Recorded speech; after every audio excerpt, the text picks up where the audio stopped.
दोस्तों हमको प्रश्न में दिया हुआ है एक बूंद जिसका द्रव्यमान 4.8 गुना 10 की घात ऋण 10 ग्राम है तथा जिस पर 2.4 गुना 10 की घात ऋण 18 कूलाम का आवेश है। दो क्षैतिज आवेशित प्लेटों के बीच संतुलन की स्थिति में लटकी हुई है। आवेशित प्लेट कैसे है? क्षैतिज है। ठीक है। प्लेटों के बीच की दूरी क्या है? 1.0 सेंटीमीटर है। अब प्लेटों के बीच विभवांतर हमको क्या करना है? ज्ञात करना है। ठीक है।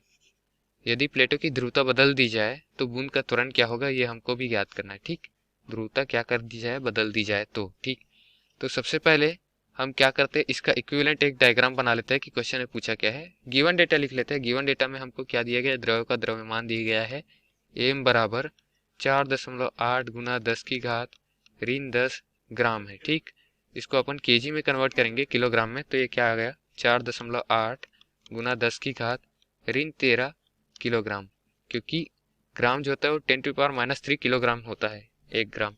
और क्या दिया गया है? आवेश दिया गया है। आवेश है 2.4 गुना 10 की घात ऋण 18 कूलाम। अब इसके इक्विवेलेंट हम डायग्राम बना लेते हैं। दोस्तों मैंने चित्र बना लिया है जिसमें हरे रंग से मैंने दर्शाया है समांतर प्लेटों को क्रमशः। ये क्या है? प्लेट है जिसपे धनावेशित ऋणावेशित ऐसे टाइप के अलग अलग आवेश उपस्थित है, जिसमें विद्युत बल क्या लग रहा है? नीचे से ऊपर की ओर लग रहा है, जिसको मैंने ब्लैक एरो से दर्शाया है। ये क्या है? विद्युत बल है। ठीक, और विद्युत बल ऊपर की ओर लग रहा है तो नीले कलर में क्या लग रहा है? भार जो है नीचे की ओर लग रहा है।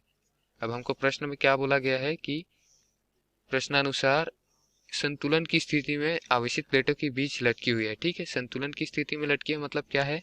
जो गुरुत्वाकर्षण उसको नीचे खींचने का कोशिश करेगा, त्वरण लगाने का कोशिश करेगा, उसको जो वैद्युत बल त्वरण लगा रहा है वो काट देगा।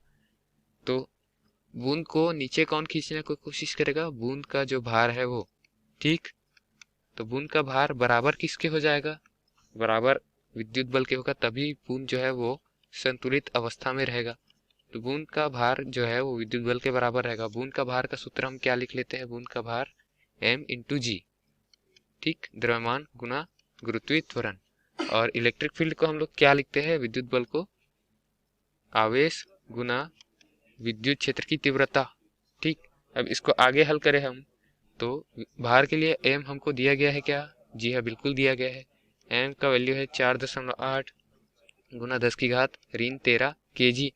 और गुरुत्वीय त्वरण हम जानते हैं 9.81 न्यूटन पर मीटर स्क्वायर होता है, नहीं मीटर पर सेकेंड स्क्वायर होता है। ठीक, अब आवेश का मान हमको क्या दिया गया है? 2.4 गुना 10 की घात ऋण 18 कूलाम। ई हमको ज्ञात करना है, तो यहाँ से मैं ई का मान निकाल सकता हूँ क्या? हाँ, ई का मान निकालूंगा। ये आवेश को मैं यहाँ नीचे पे ला दूं व्युत्क्रम पे, तो ई का मान हमारा आएगा 19.62 गुना 10 की घात 5 न्यूटन प्रति कूलाम। ठीक, अब इससे हम V/R करके, E बराबर क्या होता है? V/R होता है विद्युत क्षेत्र की तीव्रता। विभवांतर के बटे में बीच की दूरी होती है जिसको स्मॉल r से प्रदर्शित करते हैं, इसको d से भी प्रदर्शित करते हैं। स्मॉल r का मान हमको क्या दिया गया है? 1 सेंटीमीटर दिया गया है। तो 1 सेंटीमीटर को हम क्या लिख सकते हैं? 0.01 मीटर लिख सकते हैं। तो यहाँ पर v का मान निकालना है मेरे को, तो मैं क्या करूँगा? v बराबर e गुना d या फिर स्मॉल r लिख दूंगा। तो इससे क्या है? ये जो e का मान है 19.62 गुना 10 की घात 5, इसमें गुना कर दूंगा मैं 0.01 का। ठीक है, तो इससे मेरे को निकलेगा विभव का मान, और विभव का मान क्या आएगा? 1.962 गुना 10 की घात 4 वोल्ट। ये है उत्पन्न विभवांतर। ठीक, प्रश्न में हमको और क्या पूछा गया है? संतुलन की अवस्था में लटकी है यदि प्लेटों के बीच की ध्रुवता बदल दी जाए। ध्रुवता बदल दी जाने से क्या होगा? विद्युत बल की दिशा जो ऊपर की ओर लग रही है वो बदल दी जाने से नीचे की ओर लगेगी। अगर ये प्लस ये माइनस है तो ये इसको माइनस इसको प्लस करूंगा तो क्या होगा? जो अपवर्ड लग रहा है वो डाउनवर्ड लगना चालू हो जाएगा। गुरुत्वीय त्वरण और विद्युत बल की दिशा एक समान हो जाएगी, तो फिर त्वरण क्या होगा? गुरुत्वीय त्वरण 9.81 है, और ये किसके बराबर है? विद्युत के कारण जो त्वरण लग रहा है बूंद पे उसके बराबर है।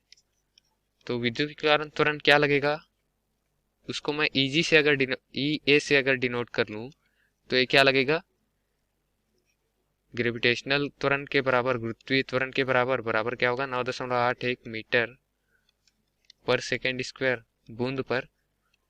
तो अगर दोनों की दिशा एक हो जाए तो फिर कुल त्वरण क्या होगा, कुल त्वरण दोनों का योग के बराबर होगा, बराबर ई ए गुना जी। ए गुना नहीं होगा, धन होगा, दोनों का योग होगा, ठीक। धन स्मॉल जी बराबर 9.81 धन 9.81, क्योंकि ई ए मैं यहाँ पे 9.81 से कंपैरिजन में डाला हूँ, तो ये क्या आ जाएगा 19.62 मीटर पर सेकेंड स्क्वायर, ठीक है। ये है त्वरण बूंद पर। ये हमको प्रश्न में पूछा गया था दोस्तों, ये हमारा आंसर है। Thank you.